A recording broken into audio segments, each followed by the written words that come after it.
come by playing with the music? Oh. When I was a kid, Uh-huh.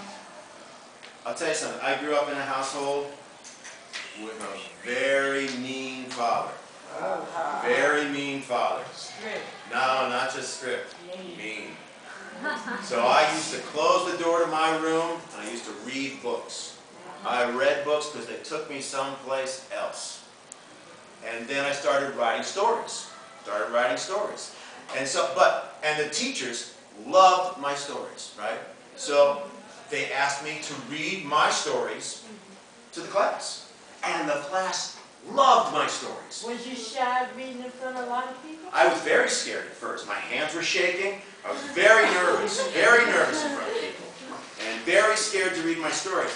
But like, it'd get to a funny part and people would start laughing. And I was like, oh, okay. And then we get to it. And then at the end, everybody applauded. And I was like, oh, wow, they like me. Okay? So then, you get a little older.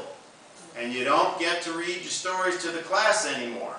Because I don't know why, but they put out like once a semester, they'll like take the best stories and put it like in a little magazine. Say, oh, these were the best stories. But I wanted to read them to people because I liked people applauding and laughing and stuff. So I started writing songs because that was the way I could sort of write stories and still get that feedback that my very fragile ego needed. Okay. You published a book? You got books out about your I have not published a book, but someday I will. I have a question. Yes. Ned is played in front of many, many people, thousands.